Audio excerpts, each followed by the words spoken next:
your fasting practice and fasting fitness, as Dr. Jockers calls it, doesn't have to be just about the food part. It could be a new revolutionary practice you bring into your life that also creates boundaries in other ways.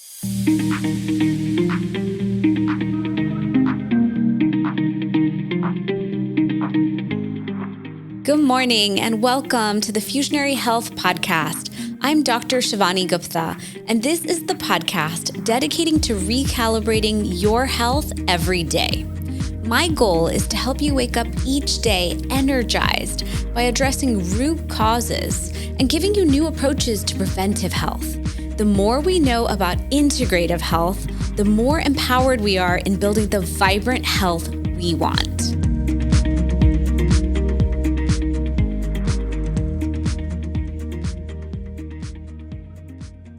Hello and welcome to the Fusionary Health Podcast. It's your host, Dr. Shivani Gupta. So today we're going to have a solo episode, and I've gotten some feedback from you guys, and I've heard that sometimes when I do my solo episode, it sounds like one big lecture, and you feel like you've got to get a notebook out and take notes, and that's kind of like not the whole rhythm of the podcast typically. So we're going to test a new way of doing this today.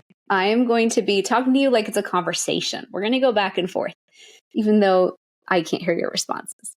But I feel like I generally know and feel what the responses will be because I work with so many different clients on their health struggles, and I teach this concept a lot at different speaking events and women's conferences and different speaking opportunities that I have. So let's dive in. Today's topic is circadian fasting, ancient Ayurvedic ancestral wisdom around how to fast according to your primary Ayurvedic constitution, your dosha, which is also the elemental forces that drive you. And so if you don't know your constitution, go to my website at drshivani.com and take the quiz, because then you'll know what are the primary elemental forces driving you and your body. And this circadian rhythm concept around fasting is to show you a new blueprint to apply to how you bring fasting into your own life. Now, when it comes to this topic, I love thinking of circadian fasting as my best way to support my body to detox, to allow my system to clean and clear out everything that doesn't belong. In ancient Ayurvedic wisdom, we teach that when we give the gut a rest, that's when the body can go through and clean and clear and heal things. So, for example, let's say you cut off dinner at 7 o'clock at night, and thus giving yourself about 3 hours before you go ahead and go to sleep. And according to the Ayurveda clock, we teach that sleeping 10 to 2 on the circadian clock is the most important time of the night when our body is going to use the pitta or fire energy available to clear our lymphatic system, to clear out inflammation, clear out everything that doesn't belong. And then still sleep your 2 a.m. to 6 a.m. Don't skip out on sleep. Sleep is so important. But understanding that initial concept of give the gut a break, let your body finish digesting dinner before bed is really the kicking off point of circadian fasting. Because if you cut off dinner, let's say at 7, and you start eating at 7, that's a 12-hour fast already. And that one's kind of an easy one. I always do that one. That one's not hard. I don't have to think about that one. I only have to think about it if I'm going to stay up late, eat dinner late, or get really munchy at night because I'm staying up and working on projects. Then yeah, I might not hold the full 12 hours. But that's one that I kind of 80-20 with so that I get it in most of the time. So think for a moment for yourself. Do you fit circadian fasting into your life? Do you hold a 12-hour fast? Maybe you hold a 14 or a 16. We know nowadays that men can hold a consistent fast every day of the month. They don't have to focus on adjusting it to a cycle. And we know, thanks to the work of Dr. Mindy Pelz, Dr. Sarah Gottfried, amongst others, that circadian fasting and intermittent fasting applied to women has to understand and honor our cycles. Because for the 4 weeks of the month, we're in different phases, and that does affect our energy levels, our hormone levels. And so holding a strict fast or a really big fast can really be depleting to the system and actually be counterproductive when it comes to our goals. And so let's kick off with what some people's goals are when it comes to circadian rhythm. When it comes to circadian fasting, a lot of times when people are fasting, the goal is weight loss. And the thing is, that is possible based on your elemental forces and your dosha constitution. But not everyone is going to get these tremendous weight loss benefits from fasting if it's not meant for their primary element. So that's why it's so important in Ayurveda. We always customize and personalize to the person in front of us and to the constitution. In Ayurveda, we teach each person is born with their Ayurvedic elemental forces. You're born with that constitution that you have. And then throughout your life, due to different traumas or big life changes, you can become imbalanced from your primary constitution. But our whole goal is to shift you back to it. And so understanding that and even using fasting as a detox tool or a support tool along the way could be really powerful. It could be a way to help your body clean and clear, detox, and then get yourself back into the alignment that you want. And so the question I ask you is, if you've now taken that quiz off my website, are you fasting the right way for your body type? Ayurveda teaches us that each dosha has a unique response to fasting. And so combining this with modern circadian fasting, and you've now got like a really powerful way to enhance your digestion, your metabolism, and your longevity. But here's the thing. If we fast against our constitution, that gets really tough. And so the best fasting protocol is unique to your body type. It aligns to your circadian clock. And let's understand also the science behind it and why it's so effective for us. And so first, let's kick off with Ayurveda's perspective on fasting. Ayurveda teaches us that life is all about balance. And it teaches us that our health depends on our digestion, which is called Agni or digestive fire. And so this digestive fire that I talk about on a lot of podcasts is this understanding that we have this campfire within us. And that digestive fire is there to really process our food, assimilate the nutrition from it, help us really process everything and get rid of what doesn't serve. Now, when we do fasting, the cool thing is that same digestive fire can rest, and that heat or properties of that fire can go into the periphery and start to burn up any undigested food product, undigested particles. Maybe it's toxins sitting in our system that don't belong. We can basically take our Agni and turn it into a detox machine, which is a very powerful thing. So fasting isn't really just about skipping your food. It's more about resting, resetting, and supporting that Agni or fire. But here's the thing. Different doshas, different elemental forces have different digestive capacities. So some people thrive on really long fasts. Others feel really drained or they are anxious or they gain weight from doing it. And so you need to understand your dosha first. And we know that fasting is so beneficial. Fasting is proven to boost autophagy or cellular repair. We know it reduces inflammation. We also know that Ayurveda teaches us that if we are fasting, we're supporting our digestion and getting cleaned up and really becoming stronger in a sense. And so understanding that fasting is not just about skipping meals. It's not just about consuming less calories. It's not just about dumping all your calories into short windows. It's not just about putting us into ketosis and increasing the metabolism. It's actually an ancient detoxification ritual and tool. And on top of that, from the Ayurvedic perspective, it's also a spiritual tool. It's been used for centuries to clean and clear the system and bring consciousness to when and how we eat. Are we gluttonous? Are we bringing in habits that don't belong? Do we need to do a digital detox? Like, does the fasting need to extend beyond just food? Do we need to bring our awareness to certain aspects of our life? I mean, in Hinduism, we fast on certain days for certain deities or for our guru.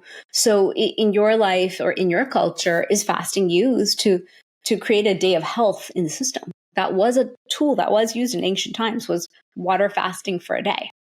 And what did that do? That really cleaned and cleared the system. And so just bringing that awareness to your fasting practice and fasting fitness, as Dr. Jockers calls it, doesn't have to be just about the food part. It could be a new revolutionary practice you bring into your life that also creates boundaries in other ways. I know for myself, I have teens right now, and nobody wants to sleep on time. Only I do. And so a new practice I have is about 8 o'clock, I'll say, time for me to go to bed. And everyone looks at me like I'm crazy because they're all downstairs on the floor. My husband is doing homework with the kids. Well, he's doing their math and science with them. Their math is way advanced. I'm not a algebra girl. So I'm like, peace. You guys do you. Yeah, my job is done as mother. I've cooked and cleaned and done everything. Like I have no other jobs left here. And I come upstairs. I do my infrared sauna. I do my light reading. I check my planner and on my workouts and my schedule and check in with things, wrap up my day, do self-care, take a shower, pack for the next day. And I'm in bed by 9:30. And to me, that's heavenly because I'm really then set up for success the next day. And so that's part of my fasting. If I stopped eating at 7, but then I started watching TV, I know I'm going to get munchy and want some nacho chips or some dark chocolate with almonds. If I'm finished and there's nothing else to do and I'm using that bored energy in the wrong way, I know it's going to happen. And so instead, I really use it as, let me create new boundaries all around this idea of circadian lifestyle, circadian fasting, honoring sleep, and then how all of those contribute to detoxification and thus longevity and health. And so that's just something for you to think about. How do you want to use fasting as a new tool that also creates more subtle body boundaries for you? So now part 2, let's talk about the fasting protocols by dosha, or the fasting protocols by elemental force. So the right way to fast for your dosha depends on which dosha you are. The first one is Vata dosha, which is more air and ether. So Vata people are more light, dry, they're cold. Even fasting can typically aggravate them. And so the mistake is Vata people might do long fasts that deplete their energy and cause anxiety, bloating, dizziness. Like if they're already thin and wiry and kind of light in the frame, and then they go too long without the food, that's even more vitiating, imbalancing to their system. And so the best fasting protocol for a Vata body type is a 12 to 14 hour intermittent fast. That's just overnight with a light breakfast in the morning. And their job is to focus on their warm, grounding meals. Avoid dry fasting. So don't just eat crackers and dry foods and things like that. Hydrate and eat those warm meals. And Vata people, because of the dry nature of air and ether, should also focus on hydration. So herbal teas that have fennel, which supports digestion and settling the stomach, ginger, which is very warming and gut supportive, or even ashwagandha, which is very calming to the system. These are some of the good teas for a Vata person. And so if you are a Vata, don't go for those hardcore 24-hour fasts. Instead, eat those warm, easy to digest foods. You can think like khichdi, soups, and root veggies. Your fasting sweet spot is 12 to 14 hours max. One thing that's interesting about this, I have a cousin who's a Vata, and she loves to run. And sometimes Vata people love exercise and they love movement. I remember when the pandemic started, the Vata crew was like, I ran 14 miles a day every day. And the rest of us were like, we baked and ate it. Like, what are you talking about?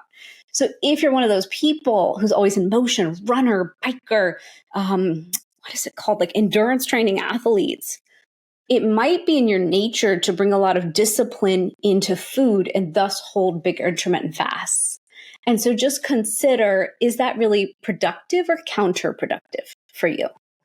Because sometimes you think you're doing something for good health, but instead of it being about good health, it's actually more harming and causing more long-term damage. And so that's when Ayurveda really loves to bring in the elements and say, pay attention to what your primary element is and honor that first. Don't honor a new trend around health just because fasting is popular and has a lot of great science behind it.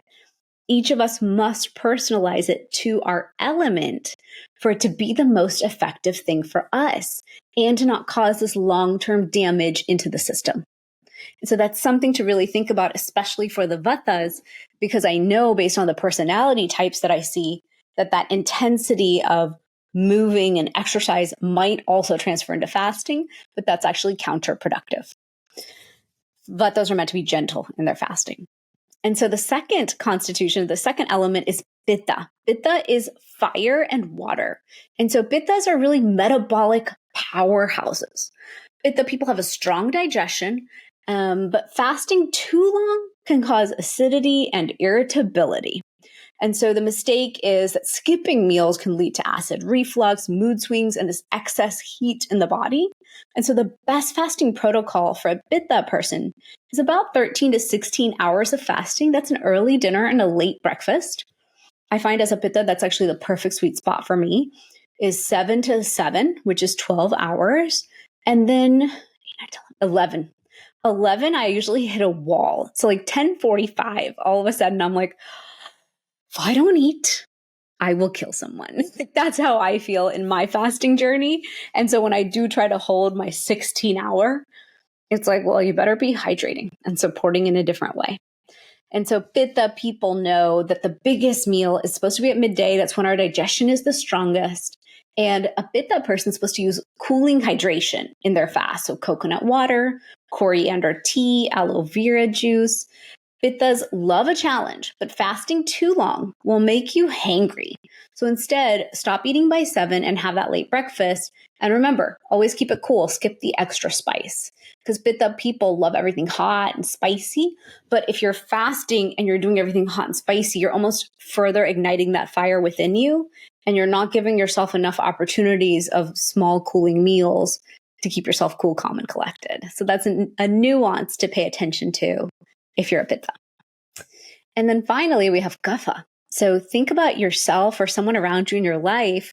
And if you've taken the quiz, you'll know if you're primarily Kapha, which is earth energy with water. And this is someone who's more of a slow burner, slow metabolism person. Kapha people have slower digestion. They have a tendency to store weight. So fasting actually works really well for the Kapha person. And their best fasting protocol is 16 to 18 hours of fasting. That means skip breakfast and you can eat between 12 and 7. So the occasional 24-hour fast is actually very beneficial for a Kapha person. And Kapha people can eat really stimulating spices. So turmeric, black pepper, ginger. Fasting is really their superpower. And so if you're Kapha and you wake up and you don't feel hungry, don't eat. Just start with green tea or warm water with lemon, and you can break your fast later in the day. So think about what I just said for a moment. Have you seen people who are Vattas? I actually know many of them. And because it is a very strong health trend and it has very compelling science behind it, they'll hold these mega fasts or these big long fasts. It's fine occasionally. It's fine even in certain seasons. But it's important to pay attention to, are we overdoing a health habit and really causing more imbalance or damage in the system? And so just bring this awareness to your fasting. And also, we teach different types of people to fast differently.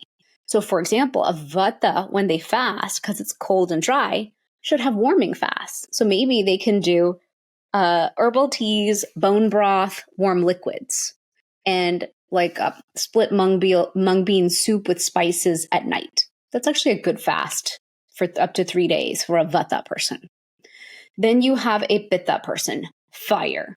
When I drop into fasting, a lot of times I fail if I haven't prepared for it because my appetite is so strong and I usually fulfill that appetite. So a Pitta person could drop into a khichdi diet for 3 days. Khichdi is a simple fasting food that we use in Ayurveda that still gives the gut a rest, but it's putting a whole meal into the system without really causing a big digestive reaction out of the system. So you're still letting the gut rest somewhat. And khichdi is just basmati rice, mung beans, salt, cumin, a little bit of hing, turmeric, with very minimal spices. And so that dish is actually very beneficial because it gives the gut a rest. So any dosha can actually do a khichdi diet for 3 days. Keep it simple, keep it light. My father-in-law, whenever he used to have gut issues, he'd say, Shivani, my stomach's off. Can you fix me? I say, no worries, Dad. We're going to do hinkapani, my favorite gut recipe, and we're going to do khichdi today, and I'll do it with you, and I'll reset my gut with you. And he'd be like, okay. And he made the best khichdi. So it was fun, actually, because he would make it, and I'd get the benefits. And we'd always add a spoon of ghee on top to get the benefits of ghee oleating the gut. So There's different recipes based on your constitution that can be beneficial. And even for Guffa, we would keep it a little bit hot and warm just to keep it easy to digest and keep things moving. And so the only person who could keep cooling things during a fasting day like that is actually Pitta, because we want to keep the Pitta person cool. All right, so now let's talk about that body clock and what circadian fasting is. So fasting with your body clock is a different thought process than just fasting. In Ayurveda, we want you to eat in alignment with the sun. We want you to make your biggest meal at the midday and your lightest meal at night. But have you noticed so many of us get home at the end of the day and that's when we want our big comforting meal? And so my invitation is, yes, you can cook that meal, but eat the lightest part of it. And the next day at lunch, eat the whole delicious comforting meal. Make lunch that biggest meal of your day. And you'll start to see that when you do that and you finish dinner by a certain time, your entire gut will reset. I have had people come up to me at speaking events who saw me the year previous, and they're like, I was actually doing everything. I was working out, I was lifting, I was running, I was doing cardio, I was eating clean, I was eating keto, I was doing everything. But in the evenings after work, I would work out and then I would eat.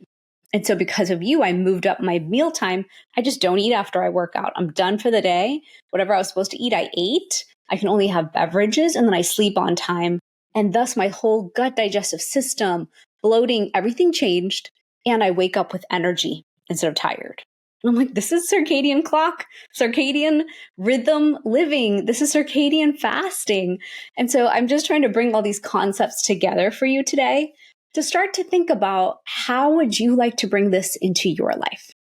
And so we know that some of the benefits of circadian fasting are that it boosts metabolism and digestion. We know it's going to improve insulin sensitivity and support weight loss. And then we also know it supports our gut health and our sleep. And so Ayurveda does show us that digestion's strongest at the midday, because that's when 10 to 2, again on the clock, that's when Pitta dosha peaks. And so that's when we have that strong digestive fire in our system.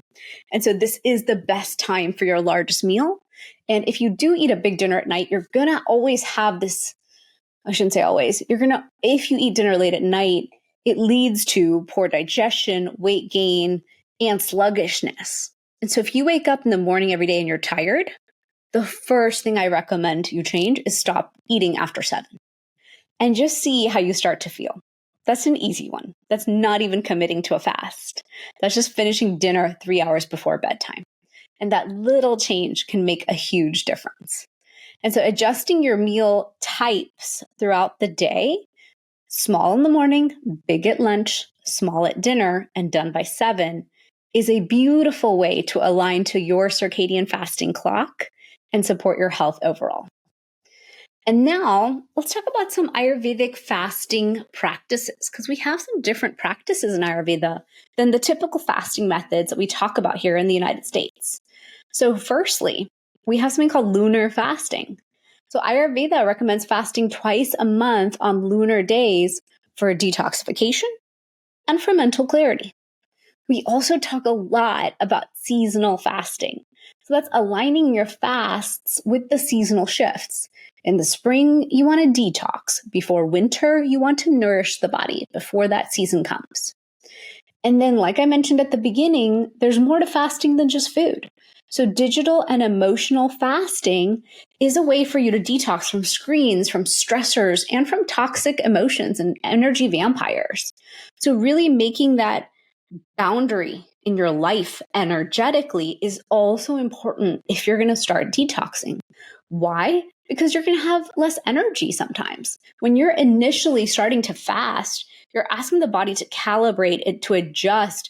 You're asking it to take that Agni fire and go use it to clean and clear all the garbage in our system. My system right now could have glyphosate, toxins from the gluten-free food I eat, toxins from the water, aluminum from the air, any number of things, microplastics. So assuming all that junk is in the periphery of my system and I start to fast, my body's going to have to collect all that and have the room and space for me to then flush it out.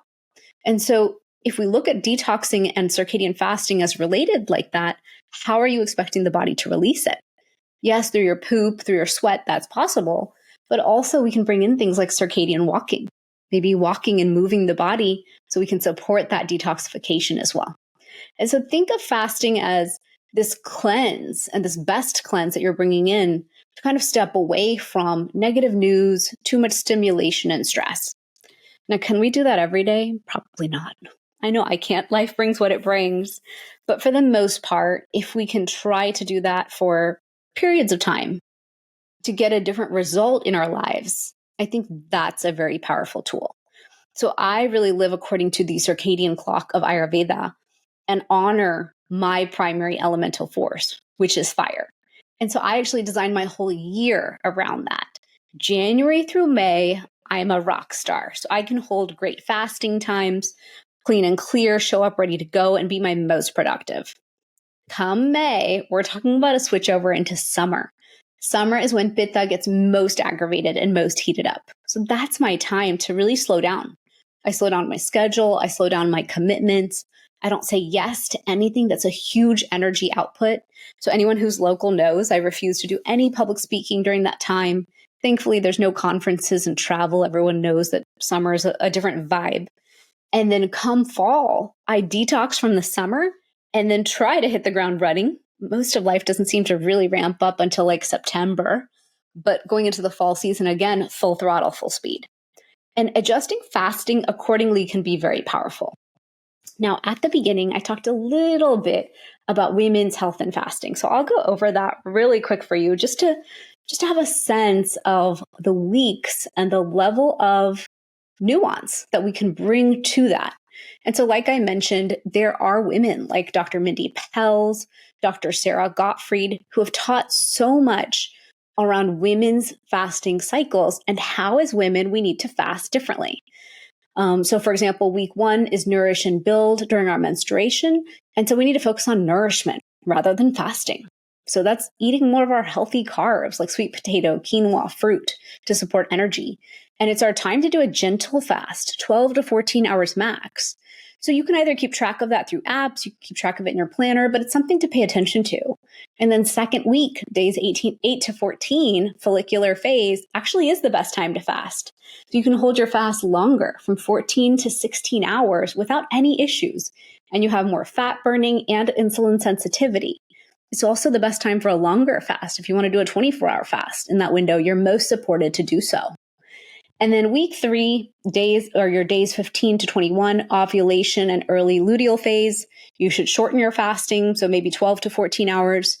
The body needs more healthy fats during this time, so avocado, coconut, and ghee to support progesterone, since progesterone starts to rise during that time frame. And then our week 4, days 22 to 28, is the late luteal phase. No long fasts. Progesterone's dominant during that time, so that hormone needs carbs and steady blood sugar. So avoid your long fasts during that time and instead focus on your warming, nutrient-rich foods.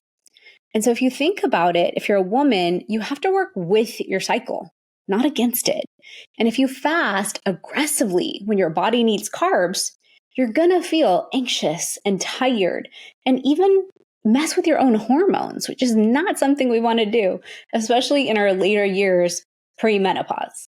And so the key is adjust your fasting window every week based on what your body actually needs.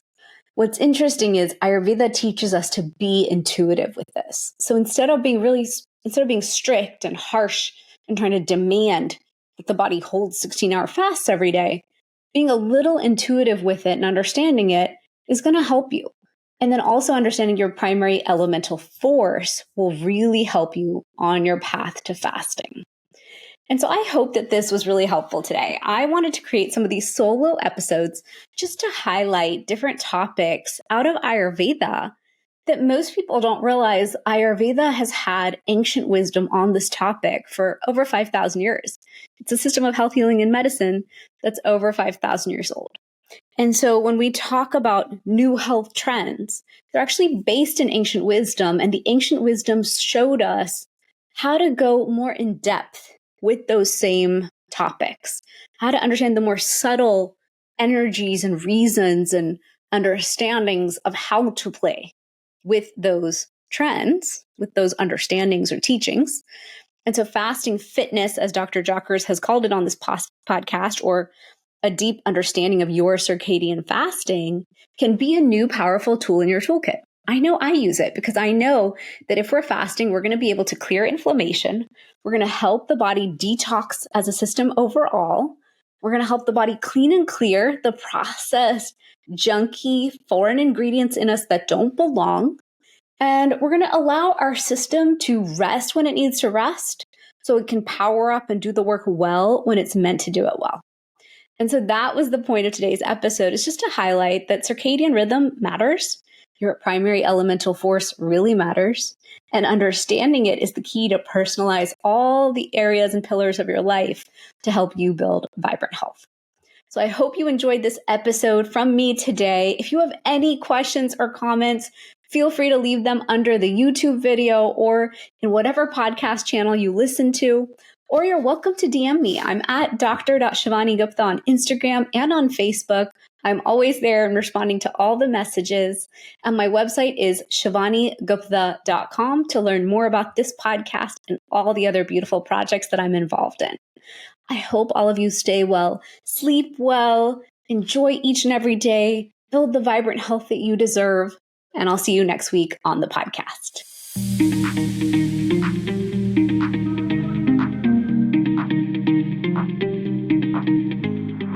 Thanks for joining me for this episode. Check out our sponsor, Fusionary Formulas, the potent turmeric supplement used by doctors around the U.S. for patients with pain and inflammation. www.fusionaryformulas.com. I'm your host, Dr. Shivani Gupta. For more, visit shivanigupta.com. Subscribe to this podcast in Spotify or Apple Podcasts. Click the follow button or subscribe in any of the apps that you use. That's all I've got for you on the Fusionary Health podcast this week. You have the power to transform your health and achieve vibrant health starting today.